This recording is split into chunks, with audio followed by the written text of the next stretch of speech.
Greetings, geniuses. This video is going to cover another topic from the INFJ perspective, as usual. And we're going to talk about depression and anxiety a little bit and how it is affecting you. If it's something that you've dealt with in the past, the far away past, or right now, recently, then it's something that we all have to confront when we experience it, whether we like it or not. And of course, it's something that we should be trying to find ways to alleviate. And I'm talking about both of those from my own experience. It's been an on and off battle, I would say, that started over 20 years ago. And everybody that has depression or anxiety, of course, experiences it for different reasons. Some would say it's genetic, and I would believe that. And then some would say it's from their experiences in life, which is obvious. And I don't know, is there other reasons? Well, there's probably the the reasons that we've created ourselves, and the reasons that other people have perhaps done things to us that have created the depression and anxiety. But I think it's an important topic right now to cover as well. This video being recorded in January 2023, because all over the world we have people that are affected by the economy and all the challenges that are going on in our world, and the medical issues that have been coming up, which will remain unnamed, but perhaps many of you know what I'm talking about. And there's just lots of things. I don't even know where to begin about all of the things that are affecting people mentally and spiritually these days. And first of all, I just want to say there is no easy fix or easy answer. And if anybody tries to give you that or brush you off in that way, then just ignore those people. And I'm here to say that if you're dealing with depression and anxiety, that it's a very real thing, and I've been there, and I know how it can just come over you like a cloud and hang there for days or weeks, months on end, and feel like it's never going to end, but it will. And we know this from so many experiences and people saying it, such as myself, that it does end, there is a way out, and it often just takes a combination of making certain changes in our lives, which are often very gradual, and it may not seem like anything is happening at the time, but it's just like when I was talking recently about having massive success or the overnight success in your career or whatever goals you have, that it'll seem like nothing is happening and you're just going day to day to day.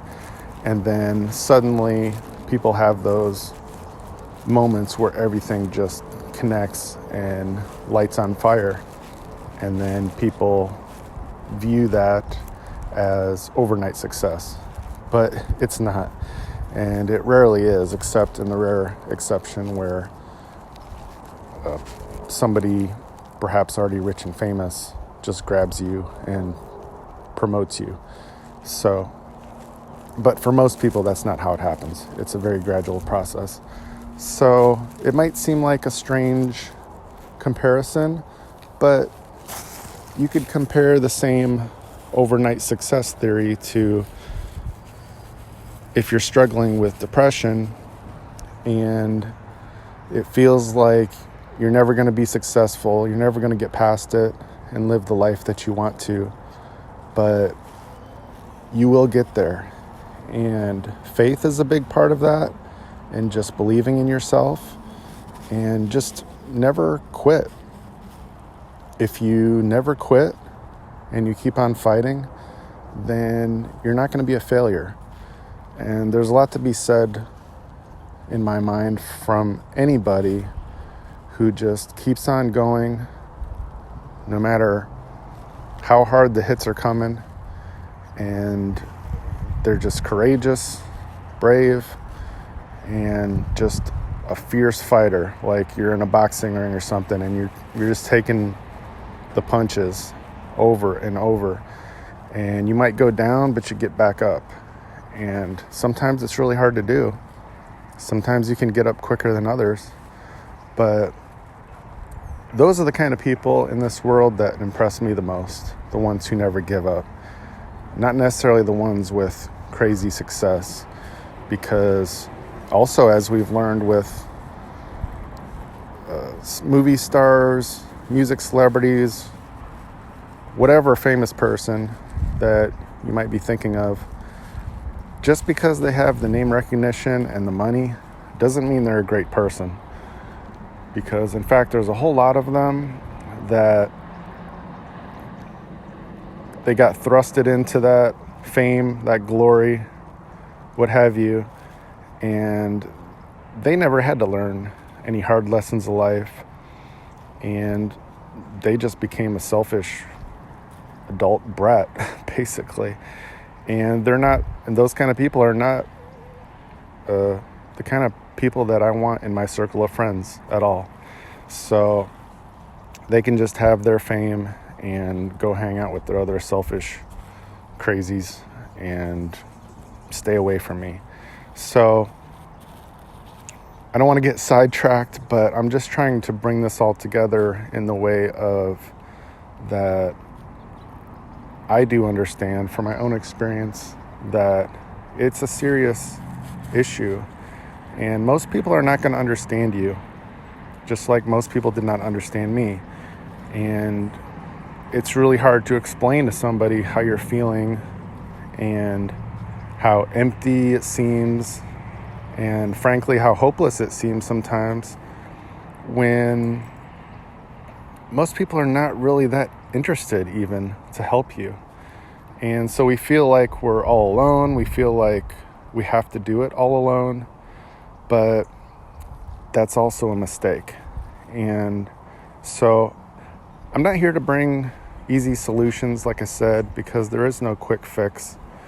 But I'll just wrap up this video by sharing some of the things that have worked for me and continue to work for me over, I would say, mostly the last 10 years, because I've made so much progress, especially the last 10 years, and I can obviously credit it to certain things. So this is just going to kind of be my list. And again, it's not the fix-all solution for everybody, but it has helped me tremendously. So one of those things is just staying active physically, because when you exercise every day, even if it's just 15-20 minutes a day, which is what I do a lot of times, just a quick workout, it really affects how you feel about yourself and your body and your energy. Because obviously depression and anxiety is very, it's a thief of your energy and just that vibrance, that power. So when you keep your body in shape, that gives you more energy. But even like muscle tone, being able to use your body, you feel better. So that's one thing. Again, you don't need to be a muscle whatever. You don't have to go crazy with it. Even just a few minutes a day, but doing it just about every day is huge, and it has been huge for me. Another one is journaling. If you feel like you can't talk to anybody, then one of the best things you can still do to get those emotions out and all the craziness in your head is just to write it, type it, do a voice memo, talk to yourself about it. You don't even have to listen to it. You can just record it. Any sort of journaling has not been something that I've been consistent about until maybe the last 2 or 3 years. And I just had to find my own style, my own way of doing it. I heard people recommend that for so many years, and I never did it because I kind of thought about it like, oh, it's a diary. What do I need to do a diary for? I already know what I'm thinking about. I'm an INFJ. I'm constantly thinking, right? But it's not about just thinking. It's about processing those thoughts and emotions in real time. And there's just something special that happens when you sort of document it word for word compared to just daydreaming and thinking about it. So that's my sort of layman's way of explaining how it worked for me. What else? Another big one for INFJs especially is to go into solitude and want to get away from other people and their negative energy and just be alone with their thoughts. Yes, there are some very positive things about that for all of us at different times. But another thing I learned was to just go outside on a regular basis. I have a dog, which she keeps me going outside because I have to walk her at least 2 times a day. And, well, pets, before I forget that one too. Having a pet can be a great thing.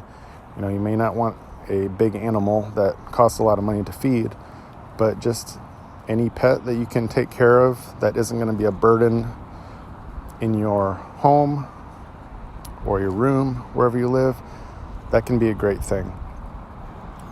And yeah, like I was saying, just getting outside, nature is very refreshing, and you get the sunlight, you get the fresh air. Do not stay in your room all day, every day, and expect that you're gonna feel good from that. Yes, you're gonna get away from people, but you're also depriving yourself from just, like I said, the fresh air, the openness, just feeling like a free human being and not trapped in your own jail cell. I've been in jail before too, and so I would actually compare it to that. It's just like a self-contained jail that you put yourself in, and you think that you're escaping from the world and people that you don't want to deal with, but at the same time, you're physically trapping yourself in this prison. And so, like you may know, INFJs are very good at seeing both sides of the coin of everything. But I even have that experience of being in jail and how horrible that was. And I would absolutely compare it to that. So get outside. Nature is a great thing. Even if you're not a naturalist or crazy about whatever, going to the water, mountains, or the forest, whatever it may be, just get some sun, get outside. It really does make a difference. And again, it doesn't need to be 30 minutes, an hour. It could just be for 15, 20 minutes. Just find anything that you can do and keep yourself occupied to get out. And of course, having a pet could be that reason that gets you out and makes it more enjoyable. What else? I'm sure I will think of more as soon as I get done finishing this video, but I guess I would just wrap it up with saying you have to find the things that work for you. And there one just came to mind, and that is don't disconnect also from people. We were just talking about solitude and not creating a jail for yourself in your room, your home. You have to stay connected with people, and So you may have to get creative and, again, figure out your own strategy for either meeting new people that you'll actually connect with, or finding some sort of group in your local area with people that you can connect to. But that's one of the things I loved about studying MBTI and initially the INFJ personality for myself, was because it was something that I knew I could connect with those people because we have the same personality. And so maybe studying the 16 personalities more is something that will help you if you feel like there's nobody around you that you can connect with.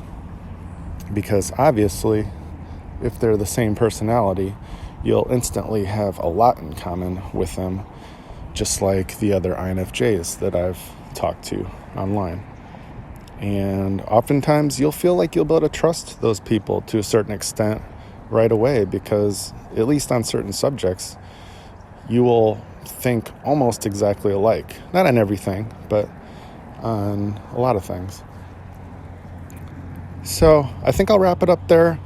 If you keep listening to the videos that I put out, I'm definitely going to keep touching on this subject of anxiety, depression, and just social interaction, because those are kind of some of the main reasons that I love to teach and help people, because I've been through so many hard times myself, and if I could help you avoid any years of that I had to deal with, then it would be my time well spent. So until next time, I look forward to bringing you another video soon, and I hope you have a good day and rest of the week. So until next time, I'll see you soon, genius.